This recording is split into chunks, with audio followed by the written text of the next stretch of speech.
Does craft even matter? Hey everyone, I'm Matthew Cornwell with Get Taped here in Atlanta, Georgia, one of Atlanta's original audition taping services, which I co-own with my amazingly talented, beautiful wife and best friend, Brooke. And now on to our topic.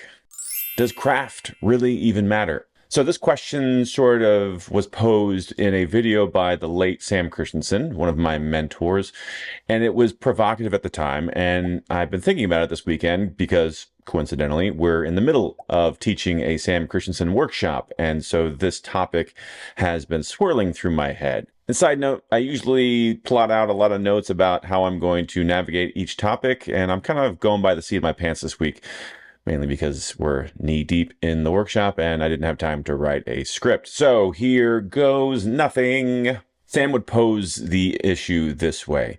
If you're at a callback and you are either in the room or it's a virtual callback, or unbeknownst to you, you've been whittled down based on your self-tape to the top 3 to 5 choices, what is the deciding factor of who gets booked? And I'll spoil it for you. It's not craft.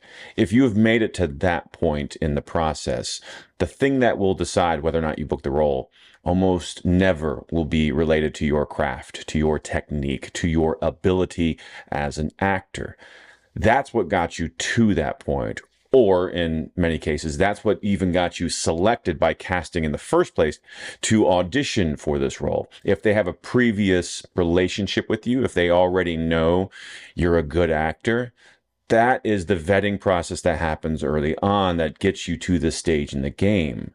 So, of course, craft does matter. I sort of did a little bait and switch with the title of this video, but maybe not in the ways that we thought. You definitely need to be training for years just so you can get to a point where all of those casting directors in your market, once they get to know you, they respect your level of craft. They know that that's a non-issue. I don't even have to worry about Matt's craft because it's on point. He's been doing this for years. Instead, what becomes the issue in those final moments of casting when they've narrowed it down to the callback, or again, if there is no callback and they're just looking at those final 3 to 5 to 10 tapes, however many make it to that sort of final selection phase, it's all of the intangible factors that come into play. The countless metaphors and analogies I've made on this channel over the years come into play.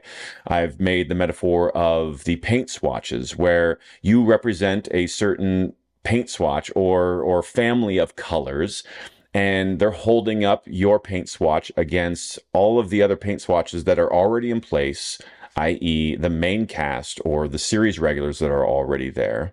So you can use that analogy to help you understand why you do or do not get cast in a specific role, or countless other metaphors that essentially are saying the same thing, which is really that there's nothing wrong with you if you don't book. So many yeses have to happen for you to actually book that role. So many stars have to align. It's actually a wonder that you ever do get cast, because statistically speaking, it's almost impossible to ever expect that booking, aside from nepotism and previous relationships with those decision makers. And the point of me bringing this up, not just because it was on my brain this weekend doing the Sam Christensen process, but is to start to teach yourself, to convince yourself, to remind yourself that when you don't book something, that is not a statement on you. It's certainly not a statement on your craft, not necessarily.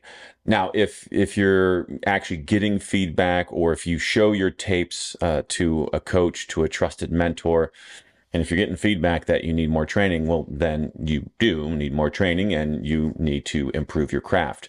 But if you've been at this for a while, and if you have years of training under your belt and maybe some stage experience, and you feel like that is not the issue, then I seriously doubt it is the issue. If you're getting continuous auditions from the same casting office, believe me, your craft isn't the issue. They like what they're seeing. They want to book you. They want to find a place for you. And while the Sam Christensen process really does help the mental game of understanding why you eventually do get cast versus why maybe they went with someone else, You can do the mental work right now to sort of walk yourself back from the ledge and remind yourself that you're okay, that there's nothing inherently wrong with you just because you didn't book that audition or the next one or the next one, or fast forward 10 seasons and you still haven't booked Walking Dead. Did I just say Walking Dead? Yeah, because that was my experience, that it took 10 seasons for me to finally book it after auditioning over and over and over again. And it took Brooke 40 auditions to book Army Wives, which was a show that used to be on Lifetime years ago. So if you're struggling in your career, which many of us are in this sort of post-strike, post-COVID industry, take heart and try to give yourself a positive reminder that there's nothing wrong. As long as you are endeavoring to continue to improve yourself, not just with your craft, but just improve yourself in general. As long as you are adopting a growth mindset and that you're not getting trapped in a fixed mindset, then you're doing everything you need to be doing. And you just need to trust the process. I laugh at that because it's so hard to take my own medicine sometimes when it comes to that. We all get frustrated at this industry, and we all need to find our ways of distancing ourselves so that we can get perspective, ways of filling our tank so that we don't always feel depleted, so that we're not always in a state of lack. And then when we don't get booked, it just sort of piles on the negativity. In short, we need to learn how to navigate the mental game that is this industry. And so I hope this quick video, well, semi-quick video, is at least a good starting point, a good reminder that yes, craft is terribly important, but it's the minimum requirement just to get you in the game. Once you're in the game, unfortunately, the decisions as to whether or not you get cast are completely out of your control and largely ambiguous. And there's no way to game the system. There's no way to guarantee increased bookings. You just need to hang in there, keep putting in the reps, keep putting in the time, keep building those relationships. And yes, it will pay off. Trust me, I've been there. I've experienced it. Okay, so this was a quick video. Like I said, just sort of flying by the seat of my pants. But if you have thoughts on this topic or need clarification on anything I said or any of the elements of the casting process, please drop a comment below. If I can't answer it, well, then I'll find you an answer from someone that I trust.